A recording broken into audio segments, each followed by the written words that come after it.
Karen is excited to hear there's a statewide spelling bee. Pamela Harding thinks it's dumb, but Karen knows she'll be the best. B-E-S-T. Best.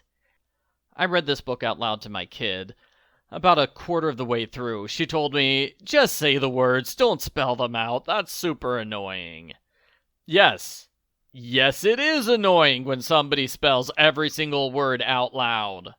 Argle Flump Book Review. Argle Flump Book Review. Karen practices spelling every single word all weekend long. She makes fun of David Michael when he can't spell sincerely. That's sincerely disappointing. Ha ha! The rules of the spelling bee are simple. The teacher asks every kid to spell a different word. It's a single elimination contest, so as soon as you spell a word wrong, you'll lose. Go back to your seat. They keep going until there's only one kid left. Karen shows off during the contest. She bows and dances. She comments on the words she's given. The final round comes down to Nancy and Karen. Nancy spells hurricane without a U, so she loses and Karen wins. Karen is overjoyed. She calls everyone she knows so she can brag. B-R-A-G. Brag. Andrew asks what a spelling bee is. Karen says that's a dumb question.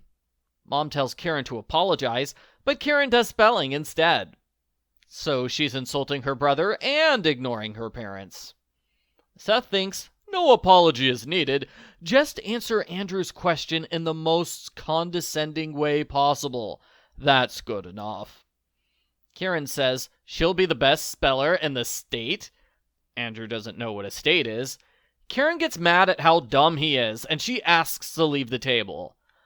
Mom lets Karen go without correcting her behavior. Mom and Seth are not going to win Parent of the Year award. In Mom's defense, she tries to tell Karen about being a sore winner afterwards.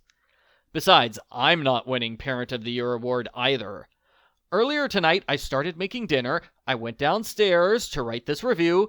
When I came back upstairs, the potato in the microwave was on fire. And the microwave said there's 20 minutes of cooking left to go. Apparently, the cook potato button is wrong. It should be a set the house on fire button. Next is the school-wide spelling bee. Karen remembers the helpful advice her friends gave her, which helps her win. Karen says she's the new queen bee. Pamela says no, she's the bee queen. That is not the great insult Pamela thinks it is. The class applauds for Karen. At home, she practices her acceptance speech for being the best speller ever. She learns the contest will be on TV, which makes her double annoying. I mean, double famous. Karen wins the city-wide spelling bee when 3 other kids misspell handkerchief. I know Karen isn't trying to cheat, but that still gives her an unfair advantage. Kid 1 missed the D. Kid 2 missed the IE. Kid 3 missed the R. Now Karen knows 3 things that must be in her answer. Karen's ego gets more out of control when she appears in the school newspaper. The teacher throws a class party for Karen. Karen's upset when the other kids ignore her. Miss Coleman tries to tell Karen, well, you brag too much. You should be more gracious and humble. Karen ignores what the teacher says and shows off how she's the best speller ever. Miss Coleman sighs so deeply, I feel it in my soul.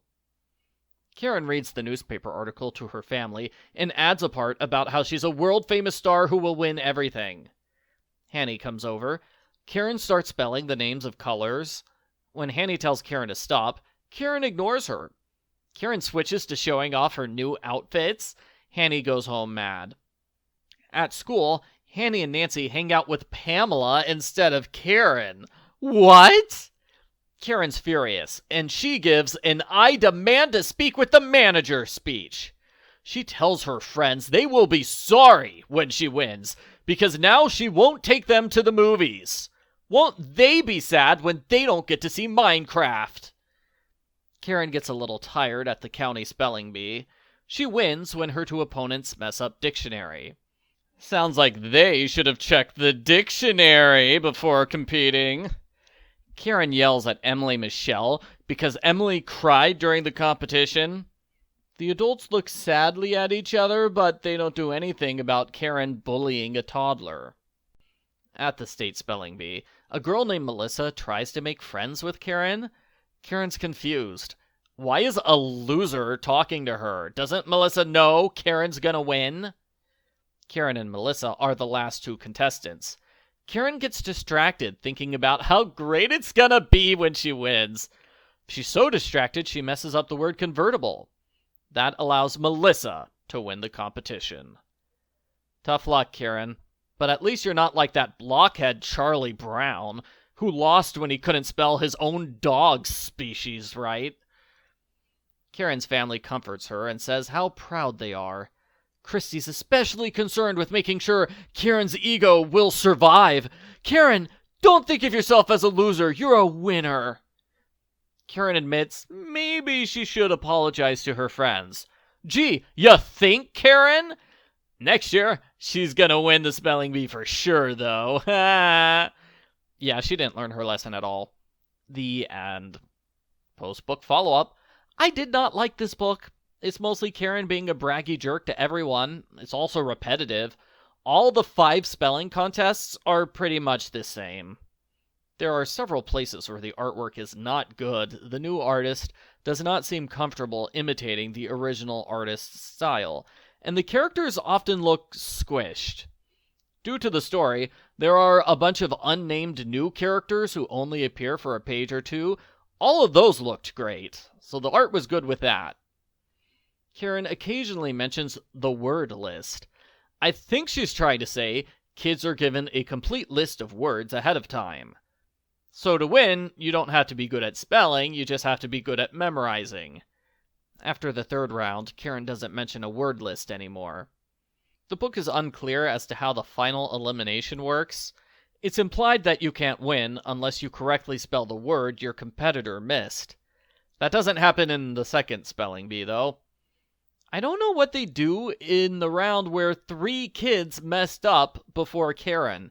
If Karen messed up as well, would all 4 of the kids be let back in the competition? Overall, I thought it was bad. Then again, I disliked the original book, so it was unlikely I'd enjoy this faithful graphic novel adaptation. I give Babysitter's Little Sister graphic novel number 10, Karen's Prize, a thumbs down.